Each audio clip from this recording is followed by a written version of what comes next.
Hello नमस्कार प्यारे बच्चों। आज हम इस वीडियो के माध्यम से कल्पित विधि से समांतर माध्य ज्ञात करना सीखेंगे और ये प्रश्न बोर्ड एग्जाम की दृष्टि से इम्पोर्टेंट प्रश्न है। तो प्यारे बच्चों, हम आसान तरीके से इसको हल करेंगे। ठीक, इसमें देखो, पहले प्रश्न आपके सामने नोट डाउन कर रखा है मैंने।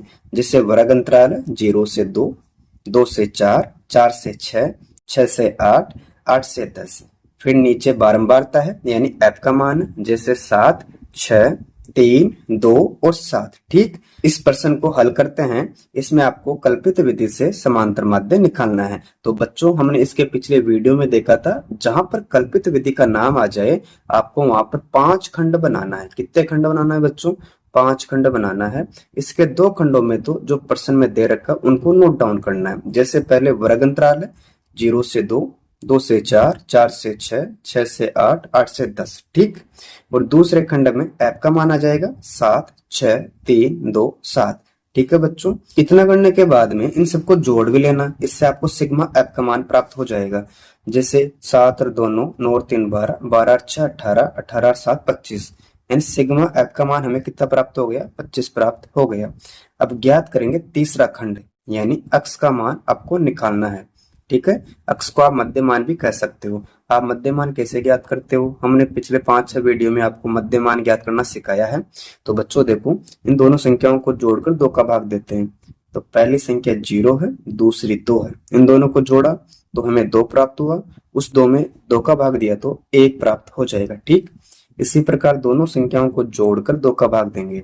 तो पहली संख्या 2 है, दूसरी 4 है। इन दोनों को जोड़ा तो हमें 6 प्राप्त हुआ। इस 6 में 2 का भाग देंगे तो कितना प्राप्त हो जाएगा? 3। अगर आप ऐसा नहीं करना चाहते तो बच्चों एक काम करो, इनमें अंतर देख लो सभी में। जैसे यहाँ 0 है, यहाँ 2 है, इनमें अंतर 2 का है।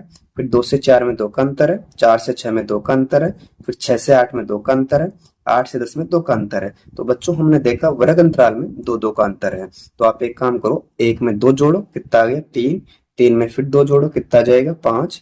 5 में 2 जोड़ेंगे तो 7 आ जाएगा, और 7 में 2 जोड़ेंगे तो हमें 9 प्राप्त हो जाएगा। इस प्रकार हमने अक्ष का मान निकाला। अगर आप चेक करना चाहो तो इन दोनों संख्याओं को जोड़ लो और 2 का भाग दो। जैसे पहली संख्या 8 है, दूसरी संख्या 10 है। इन दोनों को जोड़ो, 18 आ जाएगा।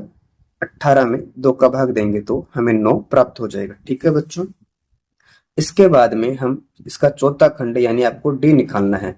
और डी का मान कैसे ज्ञात करना है? अक्ष के मान में से ए का मान घटाना है। इसको आगे हल करने से पहले आपको ए का मान निकालना है। तो बच्चों देखो, ए का मान हम अपने हिसाब से मानेंगे। और कहाँ से मानेंगे? एफ में से रखेंगे, अक्ष में से रखेंगे। तो मैंने पिछले वीडियो में आपको बता दिया था, मैं फिर बता रहा हूँ कि ए का मान हम अक्ष के मान में से रखते हैं। तो बच्चों देखो, बीच वाली कोई सी भी संख्या रख सकते हो, जैसे 5 है या 7 है। तो बच्चों जैसे हम 5 रख रहे हैं तो ए का मान हमने क्या रखा? 5 रखा। ठीक, अब यहाँ देखो, पहले अक्ष का मान आएगा। तो अक्ष का मान कितना, उसको नोट डाउन कर लो यहाँ पर। 1, 3, 5, 7 और 9। आगे चिन्ह किसका? माइनस का। मैंने यहाँ लिखा माइनस का साइड। ठीक, अब आएगा ए का मान। तो बच्चों मुझे बताओ, ए का मान कितना? भाई 5 है।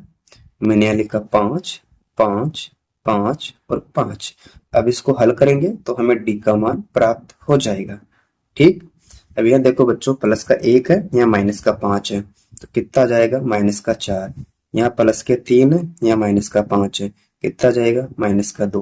5 में से 5 गया तो क्या बचेगा भाई? 0 बचेगा। 7 में से 5 गया तो कितना बचेगा? 2 बचेगा। 9 में से 5 गया तो कितना बचेगा? 4 बचेगा। इस प्रकार हमें डी का मान प्राप्त हुआ। अब इसके लास्ट में आएगा एफ डी, यानी एफ वाली संख्या और डी वाली संख्या को गुणा करेंगे तो हमें एफ डी का मान प्राप्त हो जाएगा। ठीक, तो बच्चों देखो, इसमें एफ का मान कितना है? 7 है। इसमें कितना है? माइनस का 4 है। दोनों को गुणा किया तो 7 चौके 28। ठीक, इसी प्रकार यहाँ 6 है, यहाँ माइनस का 2 है। इन दोनों को आपस में गुणा किया तो माइनस का 12 आ जाएगा। 6 दूना 12। अब यहाँ देखो 3 है, यहाँ 0 है। इन दोनों को गुणा किया, हमें क्या प्राप्त हो गया बच्चों? 0। क्योंकि आप 0 को किसी भी संख्या से गुणा कराते हो तो आपको 0 ही प्राप्त होगा। अब यहाँ देखो 2 है, यहाँ 2 है। 2 को 2 से गुणा कराओ, 2 दूना 4। फिर 7 को 4 से गुणा कराओ, 7 चौके 28। ठीक है, इतना करने के बाद में आपको माइनस वाली संख्या एक तरफ जोड़ लेनी है और प्लस वाली संख्या एक तरफ जोड़ लेनी है।